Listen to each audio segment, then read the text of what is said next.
Sinermonan ng veteran actress na si Elizabeth Oropesa ang two-time Olympic gold medalist na si Carlos Yulo dahil sa umano'y pambabastos nito sa kanyang inang si Angelica Yulo.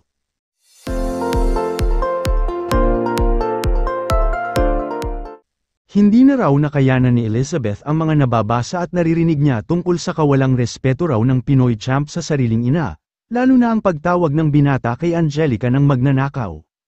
Hanggang ngayon ay marami pa rin ang nagsasabing maling-mali ang ginagawang paninikis ni Kaloy sa sarili niyang pamilya, lalo na kay Angelica at sa ama niyang si Mark Andrew Yulo.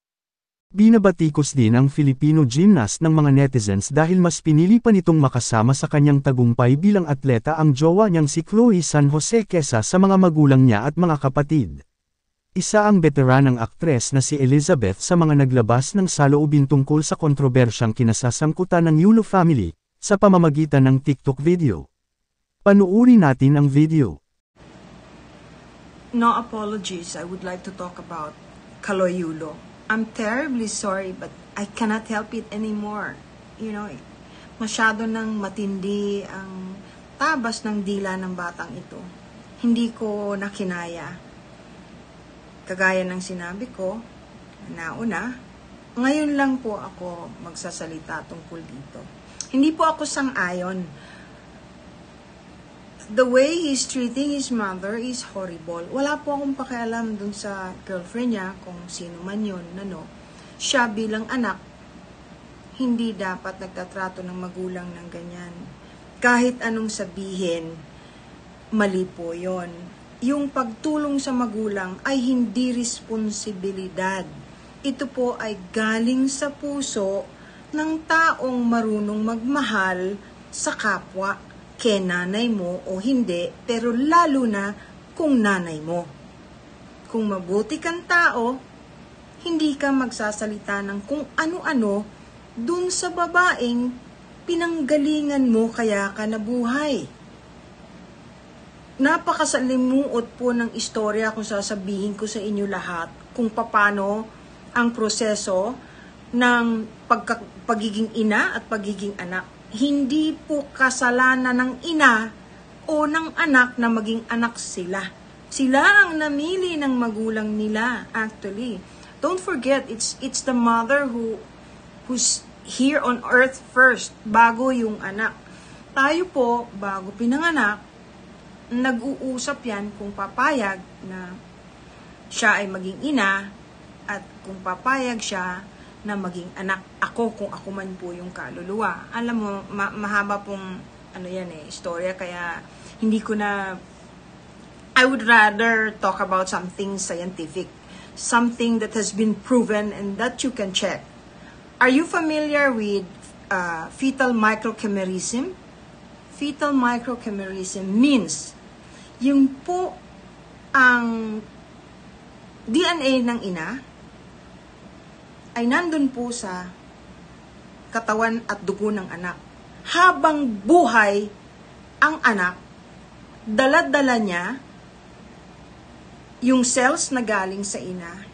At tuwing may nangyayari sa buhay ng anak, lalo na may kinalaman sa physical manifestation ng sakit, ang nagre-repair po ay yung cells ng ina, yung DNA ng ina, hindi ng ama.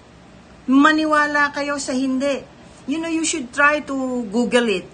Iho, Kaloy, marami kang hindi alam. Alam mo, parang masyadong matigas na ang puso mo. Sino ba nagturo sa iyo niyan? Hindi ka naman siguro tinuruan ng nanay mo ng ganyan. Kahit ano pang kasalanan ng nanay mo pa rin yan. Kahit gaano kasama ang ina mo pa rin yan. Tatandaan ninyo yan. You're supposed to learn from each other. It's too bad kung nagkaroon ng kasalanan ng nanay mo sa'yo. So what? Kailangan mo rin bang maging bad? Di learn from it. Help her learn from it also. Hindi yung ganyan. Hihiyain mo yung mother mo. Tatawagin mong magnanakaw. Tandaan mo, your cells galing sa ina mo hanggang mamatay ka. Kahit patay na ang ina mo, yan ang tutulong sa health mo. Yan ang reason kung bakit ang galing mong athlete. Tanga. nasasaktan ako pagka may batang nagsasalita ng ganyan. Okay, hanapin ninyo to ha. Fetal microchimerism. Fetal, F-E-T-A-L. Micro, M-I-C-R-O. Chime, C-H-I-R-I-rism, R-I-S-M. Scientific po yan. It has been proven. It goes vice versa. Huwag mong kalilimutan kung gaano kahalaga ang iyong ina. Maski pa masama ang ina mo, kahit pa bugaw ang ina mo pa rin yan. Huwag mong sasabihin hindi mo kasalanan na pinanganak ka.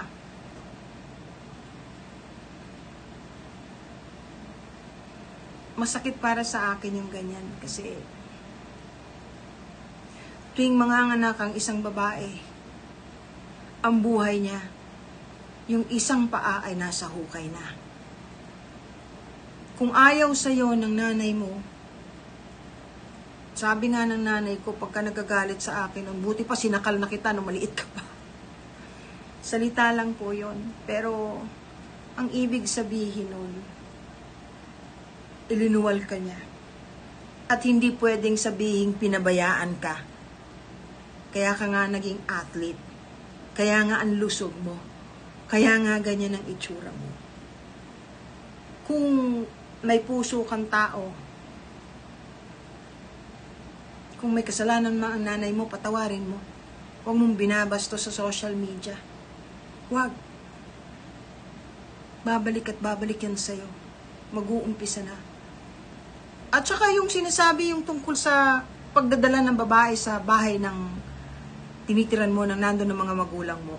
Obligasyon mo na sabihan yung dadalin mo, kung seryoso ka, dadalin mo at ipapakilala sa nanay mo, naturuan na wag namang na magdamit ng maayos. Ang unang dapat magpakita dun sa girlfriend ng paggalang sa ina ay ikaw. Hindi niya igagalang nanay mo kung hindi mo igagalang ang nanay mo. Ngayon, gold medalist ka pa naman. Ibig sabihin, wow, macho ka, galing mo. Pero talon-talo ka ng syota mo. Kayang-kaya kang ma-influence.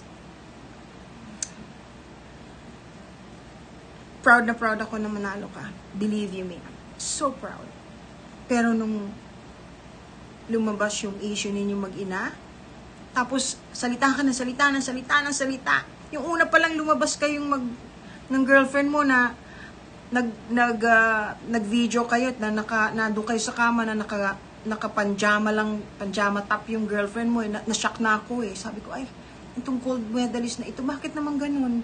Yung girlfriend di man lang pinapagbihis ng maayos.